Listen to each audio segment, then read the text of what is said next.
Hello दोस्तों, स्वागत है आपका एक बार फिर से हमारे यूट्यूब चैनल में। आज हम आपको राजस्थान के लोक नृत्य में घूमर नृत्य के बारे में बताएंगे। राजस्थान में दो प्रकार के लोक नृत्य होते हैं, एक तो क्षेत्रीय लोक नृत्य होता है और एक जनजातीय लोक नृत्य होता है। घूमर क्षेत्रीय लोक नृत्यों में से है। घूमर एक ऐसा लोक नृत्य है जो राजस्थान का राज्य नृत्य भी है और ये नृत्यों का सिरमौर भी कहा जाता है इसे। ये बहुत ही महत्वपूर्ण लोक नृत्य है। नृत्यों का सिरमौर, लोक नृत्यों की आत्मा, लोक नृत्यों की आत्मा भी कहते हैं घूमर को, और नृत्यों का सिरमौर भी मतलब ताज भी कहा जाता है घूमर लोक नृत्य को। केवल महिलाओं द्वारा किया जाता है, ये महिलाएं ही करती हैं इसको, पुरुष नहीं कर सकते हैं। तो केवल महिलाओं द्वारा ही घूमर लोक नृत्य को किया जाता है। गणगौर पर्व पर सर्वाधिक किया जाता है। गणगौर पर्व पर सर्वाधिक लोक नृत्य ये जो घूमर है वो देखने को मिलता है।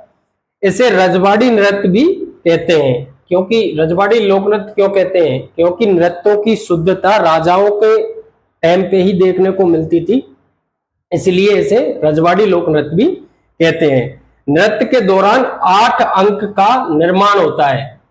नृत्य के दौरान 8 अंक जैसा निर्माण होता है, जिसे सवाई कहते हैं।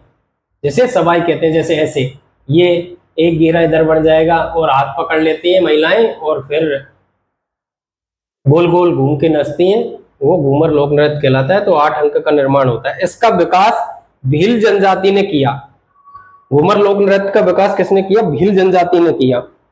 नृत्य में लहंगे की घूम, नृत्य में लहंगे की घूम गोल गोल घूमने के कारण घूमर नृत्य कहलाता है। नृत्य में लहंगे की लूम गोल गोल घूमने के कारण घूमर लोक नृत्य कहलाता है। नृत्य की विशेषता हाथों का लचकदार संचालन।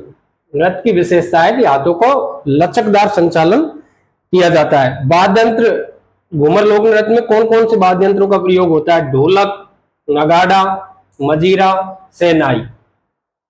1986 में नृत्य को बढ़ावा देने के लिए गणगौर घूमर नृत्य अकादमी, 1986 में गणगौर घूमर नृत्य अकादमी की स्थापना गोवर्धन कुमारी ने की थी, जो कि किशनगढ़ की राजकुमारी थी। गोवर्धन कुमारी किशनगढ़ की राजकुमारी थी। इन्होंने 1986 में गणगौर घूमर नृत्य अकादमी की स्थापना की थी मुंबई में, नृत्य को बढ़ावा देने के लिए। घूमर के 3 प्रकार हैं। घूमर 3 प्रकार का होता है। पहला है घूमर, दूसरा है लूर, तीसरा है झूमरिया। तो घूमर महिलाओं द्वारा किया जाता है, लूर गरासिया जनजाति की महिलाओं द्वारा किया जाता है, और झूमरिया बालिकाओं द्वारा किया जाने वाला नृत्य है। तो ये था राजस्थान का राज्य नृत्य, नृत्यों का सिरमौर, नृत्यों की आत्मा, घूमर लोक नृत्य के बारे में हमने आपको बताया है। आपको हमारा वीडियो अच्छा लगा हो तो लाइक, शेयर एंड सब्सक्राइब करें और हमको सपोर्ट करें। धन्यवाद।